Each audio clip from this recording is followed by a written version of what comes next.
Hello, and welcome to another episode of Mindset, Money, Success. And I'm your host, Loraine Marshall. And today I have a guest, Tina Woods. Now, Tina is a coach and she unlocks trapped trauma and she helps people with recovery from narcissistic abuse. Hello, Tina. Hello, thank you very much for having me. You're welcome. Um, So, can you tell us a little bit more about your going into this trauma and empath coaching that you have? Sure. So I am 44 now as we record this, and I've only had my coaching business for about a year. So it's quite new for me. Previous to that, I had a 24-year career in advertising, and I had no idea what trauma was. I didn't talk about trauma. I didn't know about narcissistic abuse. I didn't know what a nervous system was. I was just fumbling through life. So I have a narcissistic parent, and I knew that I had issues with parents, but I didn't have the language or the knowledge to understand their behaviors versus me and all of that. It was a lot to unpick, and I hadn't done the work. And so I was just kind of living my life very dysregulated, lots of issues, addictions, burnout, perfectionism, OCD, CPTSD, all the things, but just carried on pushing, pushing, pushing. Married, house, career, holidays, parties. I thought I had made it. And I was very, very unwell, actually. I was very mentally and physically and spiritually and all the things. And it basically, my marriage ended. My husband and I, we couldn't carry on anymore. We couldn't grow and evolve in that relationship. We were enabling each other, and I just felt really stuck and stagnant, and that I couldn't continue, which was very, very scary. So for the first time in my 40s, I was on my own. And I got back together with a college sweetheart who, of course, was a married covert narcissist, as you do, because Oh you're my, oh wounded, my.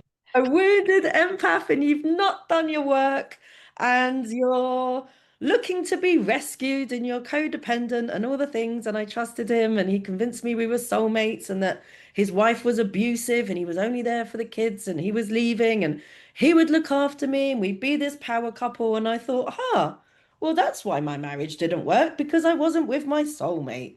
And just really, that was the beginning of the end. I went through years of horrific abuse, trying to get rid of him. There was stalking, harassment. My CPTSD got worse. My addictions got worse. I had people around me all the time because I was scared, but they weren't the right people.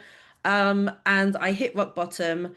And it got to the stage where I was just really at the end of my road, I thought, and I prayed and I had a spiritual awakening, which was rough. And I started to think, okay, this can't be the end of me. I'm not going to let this happen.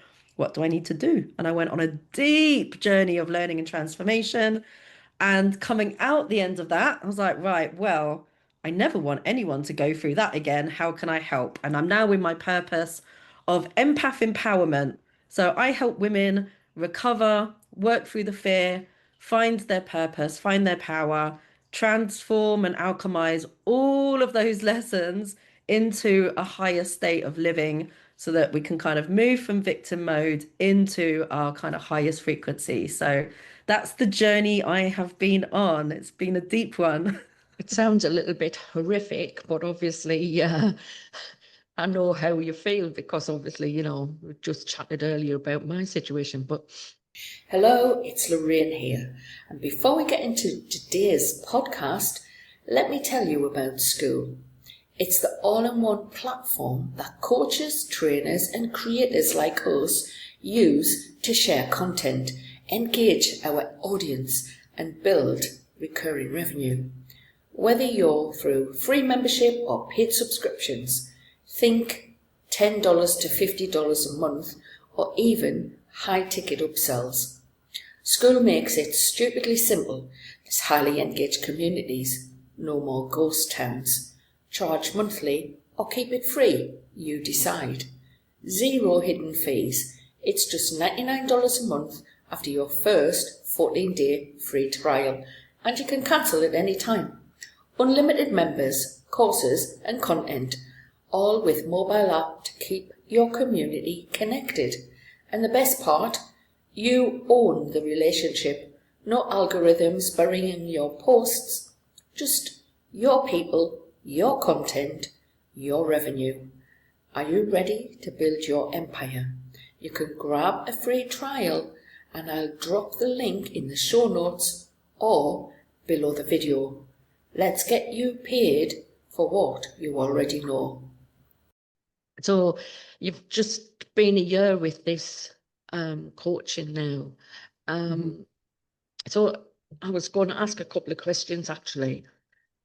Many women that I've actually spoken to, they all sort of struggle to stay away from the ex-person or to stay in no contact with that ex-person. So is there any sort of couple of steps that someone can take to sort of break that connection, to break that bond that they've got? Yeah, the trauma bond is a serious addiction. And it is a spiritual, a physical, a mental, psychological trap, really. And it's something that is really, really hard to break. So I would say the first step to breaking it is to come into, which is very painful, but deep honesty. Honesty about their behaviors and what that really means, your behaviors and your attachment patterns and what you projected onto that relationship. And then I always say, if you can journal and start writing down all the behaviors, the awful times, the horrible things they said and did, so that you can see it in black and white. And I stole this from Dr. Ramani, but if you can have an ick list that whenever they hoover you, you're like, oh God, yeah, here's all the 50 things that make this That's dude a good really idea. weird. So the ick list helps seeing the truth in things, and then tons and tons of self-love, because you want to understand your codependency, that this person is toxic and abusive. And so what does that mean about your self-love and your self-worth? That you want to get that validation from that person. There's clearly something disconnected within you. So you need to decenter them and that story and go on a deep journey of reclamation, which unfortunately I do start in the now. I have like a trifecta approach. I do start in the now, but you will have to go back to childhood patterns, behaviors, and stories. So it is going to be a long journey. But the first thing is just to come into deep relationship with truth and stay there. Yeah. I mean, truth on the scale that I look at with the Abraham Hicks, I think it is, where truth and integrity is the highest level of vibration, which is, you know, where you should be, or like just on that top level. Yeah. But the obviously the trauma bond is often mistaken by women who haven't educated or not educated in all the hidden forms of abuse. And it's often mistaken for they still love the person, which is, I think, where I was at the beginning when the relationship ended. So I was like still in that thing. I hadn't a clue. I didn't know what had happened. I just thought he just ended the relationship. He's run off with this other woman, and I was in this situation. But once I started to listen to Dr. Romney, there was a couple of others like, you know, that I tuned into, some American, some British, and I think there was the Professor Sam Vaknin, which you have to take in small doses. And so I did educate myself on all of the different things can happen, and it was only in reflection that I could understand, like, that had been a long relationship, but I didn't understand it was from the beginning of the relationship. And not just the little bit that happened at the end of that relationship, it was all the way through. And that in itself, and understanding that in itself, was like a massive, massive trauma blow to Yeah, it understand hit that. you. It Yeah. is betrayal trauma because I have this with all of my clients. Everybody that contacts me thinks that in the abuse cycle, it's the devaluation and the discard that's the problem. The manipulation abuse starts from the love bomb. It Yep. starts from when they are looking for supply Hmm. because they're so strategic. They are weighing up who has what wounds, how can I get in? Do they, so me, for example, I have no family. Right, so I've got a little brother who I'm close to, but I don't have a mum, dad, brothers. So is she isolated? You know, is she got self-love issues? Is there addiction issues? What are they looking for? They're so strategic and they plot their victims. Then the love bombing is the beginning of the abuse. And so many of my clients didn't know for years that they were being abused and they were forgiving things like lies, like cheating, like financial abuse, thinking, well, that's what happened with my mum and dad, or this is just a bad marriage, or I have to stay for the kids, or I feel really disempowered. And again, that comes from a lack of self-love and self-respect. But you have been deeply manipulated and gaslit all the Yeah. way through to think a lot of it's your fault. And so it's really difficult to come out of it and realize, oh my goodness, Yeah. that was a strategic, psychological, intimate attack on me for an extended amount of time. And that's when I think the fear sets in and you can Hmm. get PTSD and CPTSD because then you realize, like, goodness, what did I survive? Hmm. Exactly. Because I've got a diagram that I've used as well, where it starts with the love bomb. You are the center person in there, the heart, that's you. The love bomb, the devaluation. But that cycle, love bomb devaluation, can go round in a circle for Mm-hmm, years, years. mm-hmm, Yeah.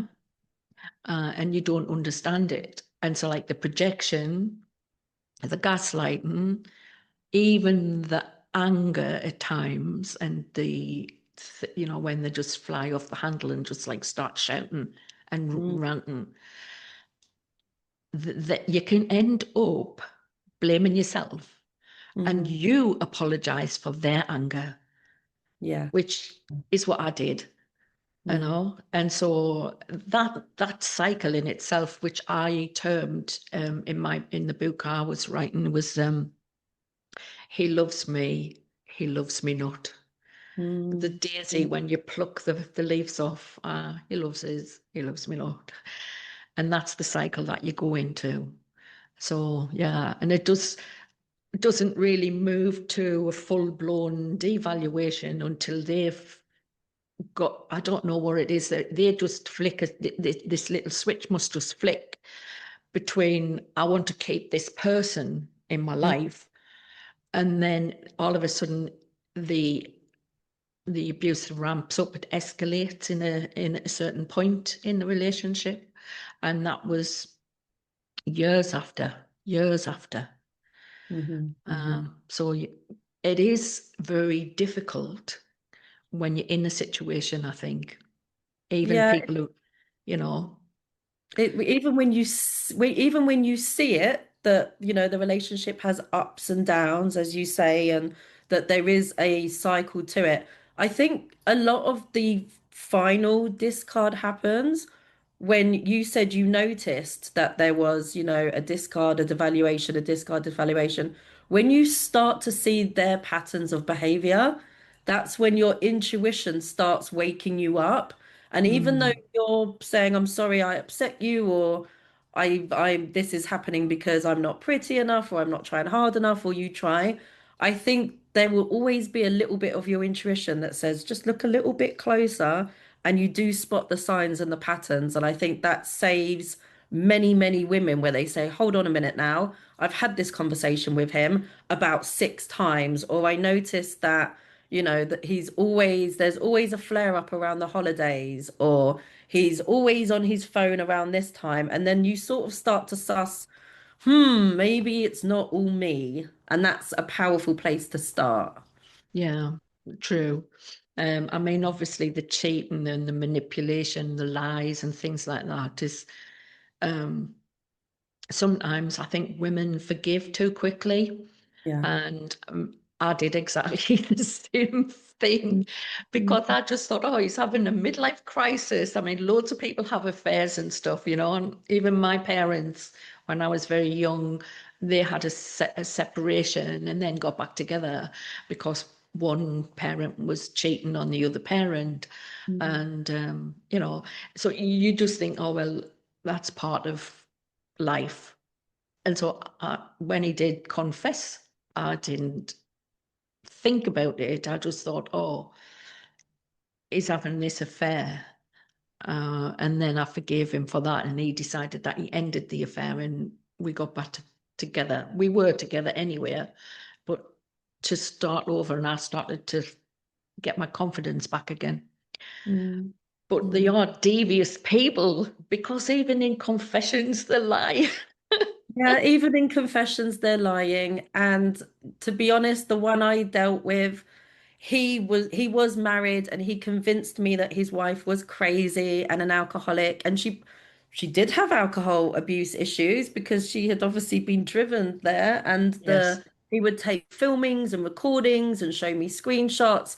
And so he convinced me, because I was being triangulated, that she yes, was this horrific person. So even when you think, oh, they're having an affair, the other supply might know about you, but they've been convinced that you are this demon, and so the whole thing is okay, and they are actually rescuing this abuser from an abusive relationship. So things can go really, really far without them coming to your attention because the other person is actually hiding a whole load of stuff, and then they have flying monkeys and enablers and other things going on around them. I mean, the one I was dealing with, his brother was covering up for him all the time, faking phone calls, faking documents, solicitors' meetings for the fake divorce, parenting plans for the fake divorce that wasn't happening, that she didn't know about, that I was paying for. Like, it was really extreme, and they laugh at it. They think it's funny that yeah, you're stupid and they're getting one over on you,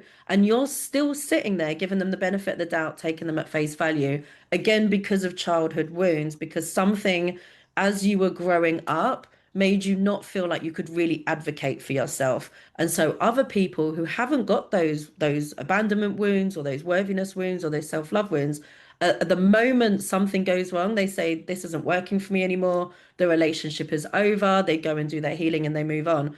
The problem with, empaths who haven't done their healing is we don't leave. So anyone can get involved with a narcissist, but we really get involved with narcissists for like really long times, and it really damages us. And so that's the bit of healing we need to do, so that as soon as you get that red flag, you say, no, I'm out.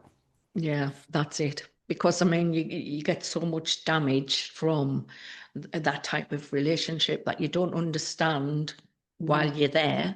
It's only after you end and you're separated that you can understand what the heck has gone on.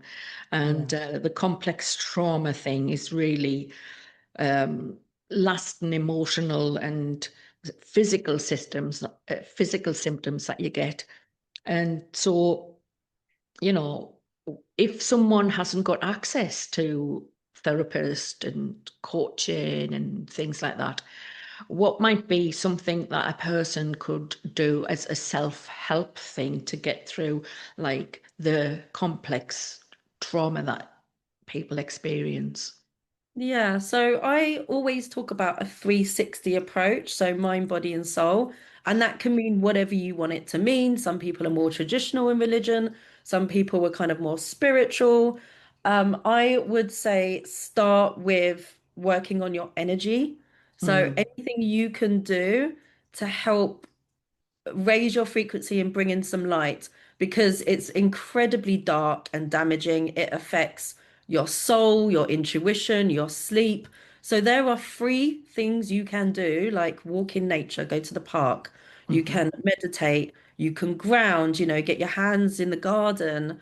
You can do breath work, really deep breathing. You can clear your mind, you can journal, but anything you can do to bring you back to safety in your mind and your soul, start working on sleep patterns and behaviors and really come to some clarity and some peace. So that's kind of the soul part where you can start working on your, as you say, kind of your spiritual safety. There's cord cutting you can do and just start to detox that person out. There's lots of faith and prayer that I think is needed.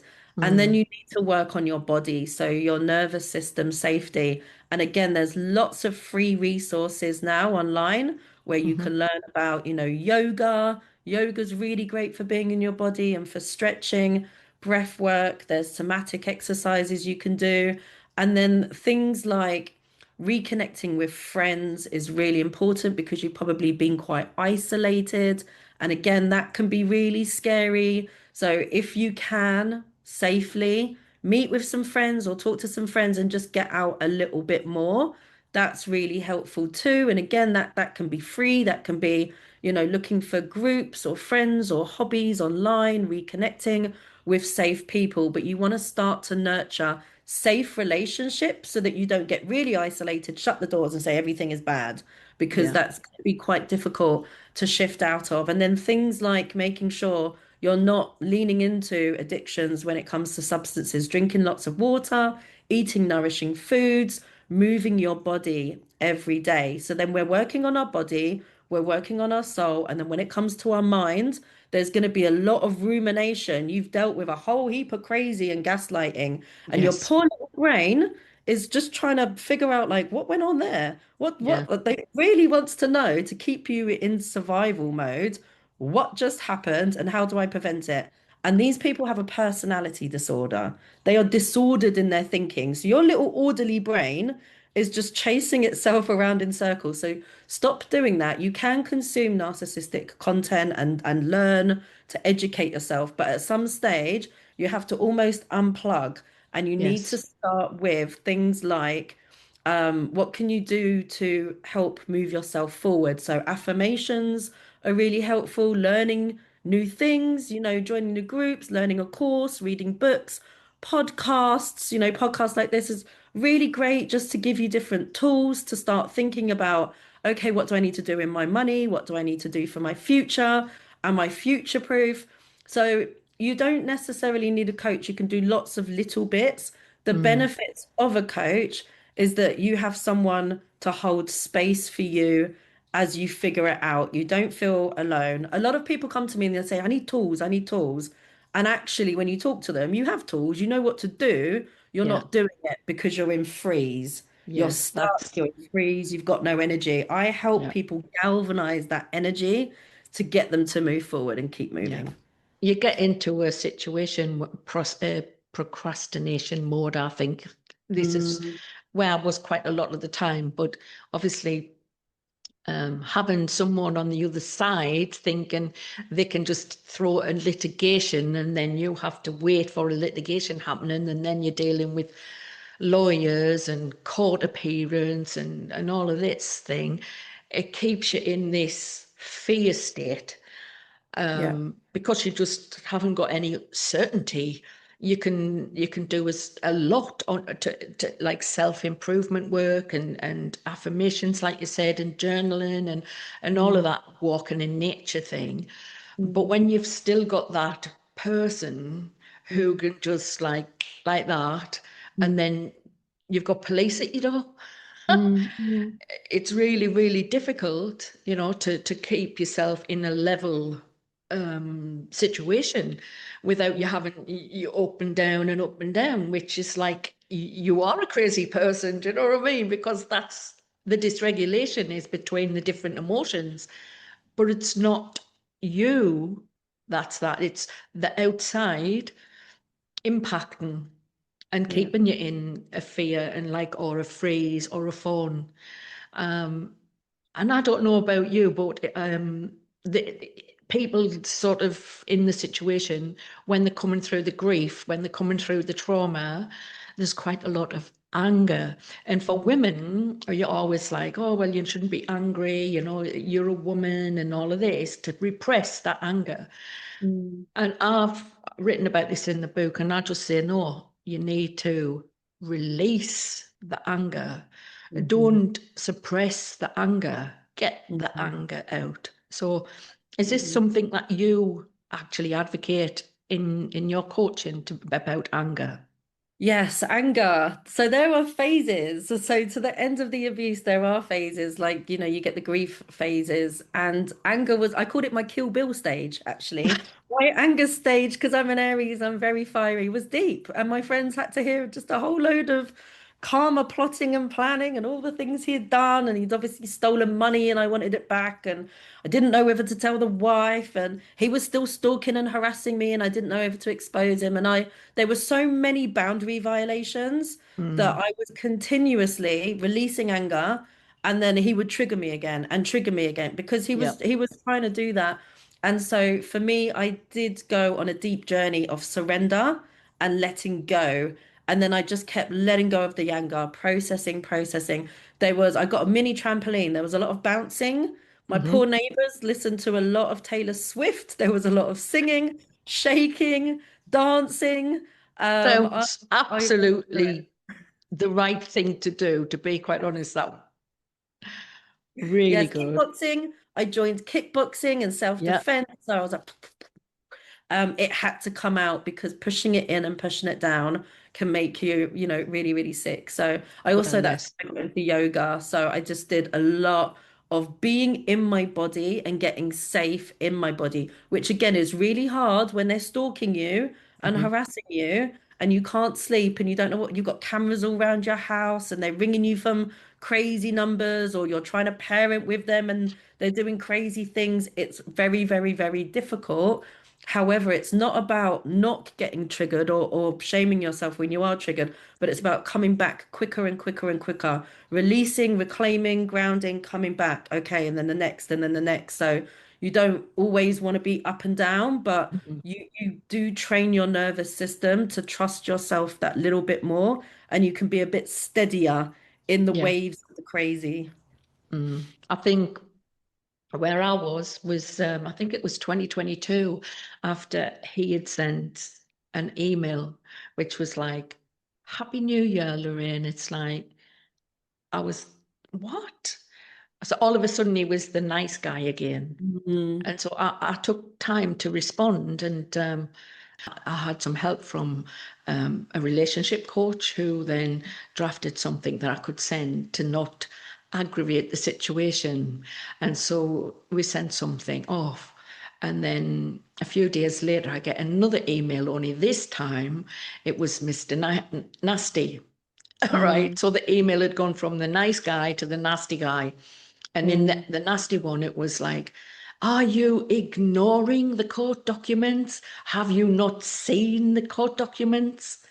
And basically telling me I was now at risk of the Guardia Civil turning up at the mm, gate and I would be asked to leave with only mm, my personal possessions. And mhm, that was in the email. And mhm. obviously, I felt Mm, the stomach just, the pit of my stomach, it just went down like this. And I was like drained of energy, basically. And I remember standing up in the middle of the room next door, feeling really sick. mm, And like something went like this in my brain. And all of a sudden it was, he wants you to feel fear. mhm, mhm, And that was intuition. He mm, wants you to feel fear. And mm, I thought, oh, he does. And that was the moment that I knew that what he was doing was to suppress me, to make me feel fearful, to, because there was no, he wasn't going to negotiate and he wasn't going to settle on anything. He was in revenge and yeah. destroy mode. He was in revenge and destroy mode, and that was how he was going to do it, by having me Mm, evicted from the house. I mhm, mean, I wasn't even financially secure mm, because mm, I hadn't been able to build a business while I was in the relationship. So it was, when he left, I wasn't financially secure, and it was COVID. mm, And it wasn't very good. from No, a situation. it's But terrifying how far they want to push you. And some of them, the psychopathic, sociopathic ones are dangerous. mm, And so, always listen to your intuition. And if you do feel fear, you have to listen to your intuition and respond, but also not get so overwhelmed that, as you say, you kind of freeze, and you go into fawn or you go into freeze state, and then you're completely paralyzed by it. So mm, it takes a lot of getting to know your system and listening to your intuition and navigating and saying, what is this person capable of? What are the risks? And making sure that you're protected as far as possible. I mean, I didn't feel that I was at a massive risk because he wasn't in this country, because he'd left Mm, to go right. back to the UK. So he was like in the UK and I was here. But the fear was still Mm, massive because obviously I was trying to think, well, what am I going to do? I mean, if I'm evicted and I've got no house and nowhere to mm, live, and there's, so it's really difficult to get through all of that, especially being isolated and on your own. So mm. my way of coping was to put everything out online. So Yeah. I just went into like survival mode, and Mm, everything that was happening, I was like publishing it. mm. And the reason I think was because I'd read, I don't know if you're familiar with this woman, but she's got books and a podcast on divorcing a narcissist, and she's called One Mum's Battle. She produced a blog, Tina Swithin, right? Oh, yes, yes. She produced a blog, and she does now have a divorce coaching certification, right? Hmm. And I'd found her online, and I looked at her story and what she'd been through for 10 years in this divorce of her husband. And I was Mm, like, so I was just in survival mode, and that's what I did. I just put everything out mm, online, and that's how I did it. Um, so I'll just look and see if I've got this last question. hmm. All right. So when somebody is in a situation of hidden abuse, which can like last and last for years, you've got gaslighting, manipulation, projection. Um, how can the survivor like reestablish boundaries, and what can they do to avoid another relationship with the wrong person? Oh, boundaries. That is the big one. Boundaries are really easy to talk about and really easy to, I guess, identify what our boundaries should be. And lots of people have opinions on boundaries. Boundaries really get to the root cause of your wound. So I was a massive people pleaser, and I had a deep fear of abandonment because of childhood wounds. And if you don't have boundaries, or you've got watery boundaries or weak boundaries, you're going to be an empath, you're going to be a people pleaser, you'll be codependent. There will be either important wounds or loneliness wounds there. So you do need to still work on your self-love and your self-respect. And you need to get to come to a place where even if you don't know it, you are committed to trying to find the truth of you will be okay on your own. Even if I lose everyone and everything, I will still be okay. I'm a sovereign being and I am powerful and I can deal with it. And so when you put boundaries in, boundaries are not to get anyone to change their behavior. The narcissist isn't going to suddenly start to change or improve. They might switch tactics, but your boundaries are for you to say, these are my standards. If you cross them, I will remove myself, or there will be a change in our relationship, or a boundary might mean I don't give money anymore. I don't lend money. I don't get into business with people. I don't live with people. Whatever it might be, whatever that boundary is, it's only effective if you're going to back it up. Yeah. And the backing it up is absolutely terrifying because you know the consequence will be that that person who's a user, abuser, and a loser is going to lash back, blame you, or leave. And Yeah. so not only do you have to be brave and say, this is a boundary with not much self-worth because you've been through it and you don't even know if you're allowed to have boundaries, but then uphold your boundary take the attack or the isolation back and say it was that boundary still really necessary, that boundary is my best friend, and be in it. Boundaries are incredibly brave things, but once you start putting little ones in place and you're around good, safe people and they say, okay, thank you for telling me you don't lend money, I won't ask you again, and you get good results, you're like, oh, I can have boundaries around nice, normal people and it will be fine. So boundaries is a journey. Start small. Mm. And don't expect massive changes from people, but expect shifts in your self safety, your self-worth, and your self-respect. Mm. I mean, that's important, obviously. Yeah. Um, I mean, I never even thought about boundaries, to be honest. I didn't really understand them until after he'd gone, and then I started looking at what the heck are they talking about? Boundaries, Mm, you know. mm, Uh, you just happen into relationships and you just like go through a relationship. But looking back, I'm thinking I've had three like long-term relationships, and one ended when I filed for a divorce. One ended when my partner died. We were in business together as well as in a relationship. And the oh, last one ended when he did a discard. mm. So I just say I've been through the 3 Ds of Yeah, you relationship really have. endings. Thank you. Yeah. Mm. But you know, it's basically just part of the whole of my life, and the worst ever thing and situation I've ever been in is this last one. Mm, Because I rebuilt my life after the divorce. I rebuilt my life after the death of my partner. And now, how do I rebuild my life now after this massive 5 years of post-separation mm, litigation abuses that I've had, you know, yeah. which I'm really happy to sort of be doing something and on this podcast, and meeting people like yourself, which is really good. And I'm It will help a enjoying lot of it. people. Yeah. Good. Yeah, it And will. People need voices. I really am enjoying to meet people, Yeah. and Yeah. find out what they do and things like that. So it's really good. I think it's So important. And I think you can see the shift in energy as well. Some people have a platform, I think, to get their own back or to expose. And then there's other people who take all of those lessons and all of that pain and we repackage it up into education and purpose.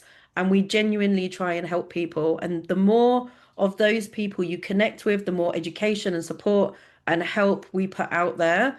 I honestly feel like it saves lives. I mean, I don't have like a huge following, I'm still new into this, but the messages I get in my DM keep me going every single day because, we're starting to open people's eyes, give people inspiration, give people hope, mhm. and show people that you really can reclaim your power and change your life. And as women, we absolutely are so powerful. We've got big hearts. We shouldn't be afraid to use them, but with boundaries and discernment, we can bring more love and light into this world and we can be the change we want to see. So if we all club together and support each other, and we Mhm. have platforms like yours and podcasts and education, and every day we just do a little bit in the right direction, I think we're going to have good, positive shifts.